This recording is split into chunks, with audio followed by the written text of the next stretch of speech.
Good morning. काफ़ी सारे लोगों के जो सवाल आ रहे हैं उसमें मुख्य सवाल ये है कि क्या हम अपनी लाइफ में धन अर्जित कर पाएंगे, क्या हम बैंक बैलेंस बना पाएंगे। इस सवाल का जवाब काफ़ी आसान है। हमारे शास्त्रों में इसके लिए होरा कुंडली का प्रावधान है। आप लोगों को तो पता ही है कि लग्न कुंडली के द्वितीय भाव से संचित धन देखा जाता है। कर्म से होने वाली आय को 11th हाउस से देखा जाता है, मगर संचित धन द्वितीय भाव से देखा जाता है, क्योंकि कई बार ऐसा भी होता है कि आय होने के बावजूद भी धन संचित नहीं हो पाता। तो जो द्वितीय भाव है उसकी जो सूक्ष्म कुंडली है, जो डिविजनल चार्ट है, जिसे D2 चार्ट बोलते हैं, वो होरा कुंडली है। होरा कुंडली को डिकोड कैसे करते हैं, आइए ये जानना कितना आसान है। जब भी आप किसी सॉफ्टवेयर से अपनी कुंडली बनाएंगे, आपके सामने इस तरह से कई सारी वर्क कुंडलियाँ आ जाएंगी। ये वर्क कुंडलियाँ बेसिकली लग्न चार्ट के अलग अलग भावों के ही एक्सपेंडेड रूप होते हैं।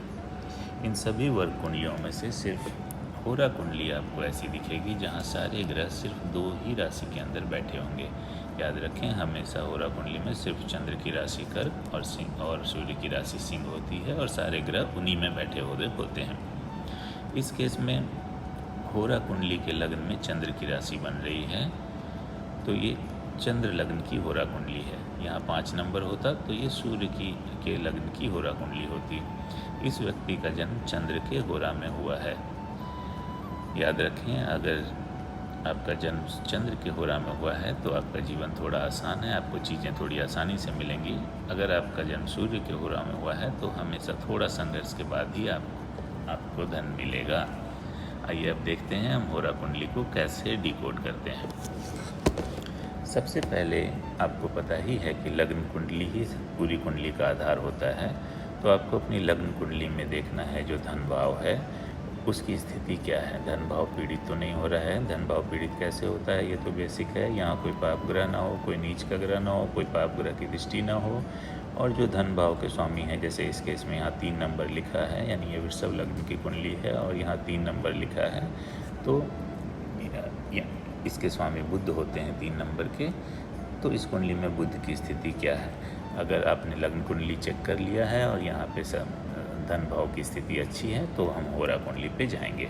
जैसा कि मैंने आपको पहले बताया, होरा कुंडली 2 तरह के हो सकते हैं आपकी कुंडली में। या तो चंद्र के होरा में आपका जन्म हो सकता है या फिर सूर्य के होरा में आपका जन्म हो सकता है। कई और पद्धतियों में होरा कुंडली को इस तरह से भी दिखाते हैं, बट सबका अर्थ सिर्फ यही है कि होरा कुंडली में सिर्फ 2 ही राशि होती है, केवल लिखने का और स्टाइल अलग अलग है।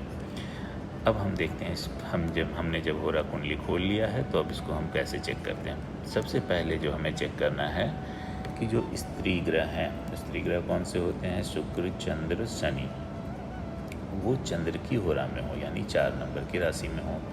जो पुरुष ग्रह हैं, यानी सूर्य, मंगल, बृहस्पति, राहु को भी मानते हैं, तो ये सूर्य की होरा में हो, तो ये होरा कुंडली को अच्छी होरा कुंडली माना जाएगा। ये कुंडली को मजबूती देगा। बुध को नपुंसक ग्रह मानते हैं, वो दोनों तरह समान फल देता है। अब ऐसा हो सकता है कि स्त्री ग्रह चंद्र की होरा में हैं और लग्न में हैं, या स्त्री ग्रह चंद्र की होरा में तो हैं मगर लग्न में नहीं हैं, तो इस स्थिति में फल थोड़ा कम होगा। बट अगर लग्न में है तो वो फल ज़्यादा अच्छा होगा। बट अगर स्त्री ग्रह चंद्र की हो राशि में और पुरुष ग्रह सूर्य की राशि में है तो ये एक मजबूत हो रहा है। दूसरा क्राइटेरिया जो हम देखते हैं वो है number of planets in 4, it means चंद्र की होरा में।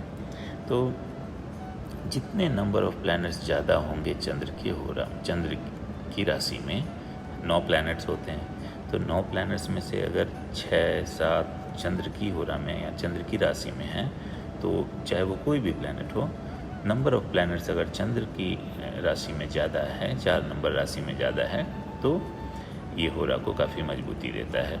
ये सेकंड क्राइटेरिया था। थर्ड क्राइटेरिया आपको देखना है जो D1 चार्ट यानी लग्न चार्ट का जो लग्नेश है। इस स्थिति में लग्नेश कौन है, शुक्र है, क्योंकि यहाँ वृष राशि बन रही है। और जो धनेश है, यानी कि यहाँ इस केस में बुध। तो जो लग्न का स्वामी और धन भाव का स्वामी अगर वो साथ में होरा कुंडली में कहीं भी बैठा है अगर चाहे लग्न में चाहे दूसरे भाव में, तो ये एक अच्छी स्थिति है। अगर लग्न में ही दोनों साथ बैठे हैं तो ये काफ़ी अच्छी स्थिति है। अगर दूसरे भाव में भी हैं तो भी अच्छी स्थिति है। आइडिया ये है कि दोनों साथ होने चाहिए। अगला क्राइटेरिया क्या है? जो धनेश है लग्न कुंडली का, जैसे इस केस में बुध है, और जो धन के कारक ग्रह होते हैं, धन के कारक ग्रह कौन है? सभी की कुंडलियों के लिए धन के कारक ग्रह हमेशा जुपिटर ही होते हैं, बृहस्पति ही होते हैं। अगर धनेश और बृहस्पति होरा कुंडली में साथ बैठे हैं चाहे किसी भी भाव में, तो ये होरा कुंडली को काफ़ी मजबूती देते हैं। अगर लग्न में ही बैठे हैं तो ये और अच्छी बात है। अगर दूसरे भाव में हैं तो भी ये तो कम शुभ फलदायी है, मगर ये अच्छी बात है। धनेश और बृहस्पति का साथ में होरा में बैठना चाहे किसी भी होरा में, होरा कुंडली को काफ़ी मजबूती देता है और आपके धन के जमा होने की पॉसिबिलिटी को काफ़ी बढ़ाता है। और भी काफ़ी सारे क्राइटेरिया हैं, मैं वीडियो को ज़्यादा लंबा नहीं बनाना चाहता हूँ। एक और जो चीज़ हम देखते हैं, धन भाव, चतुर्थ भाव, पंचम भाव, नवम भाव, दसम और एकादश भाव, इनके स्वामी को आप नोट कर लीजिए और ये देखिए कि होरा कुंडली में ये सारे ग्रह क्या साथ आ रहे हैं। ये जितनी ज़्यादा साथ आएंगे होरा कुंडली उतनी ही मजबूत बनेगी। आप अपनी कुंडली में चेक करिए, काफ़ी आसान है और काफ़ी इंटरेस्टिंग है। मुझे भी बताइए। Thank you, good luck.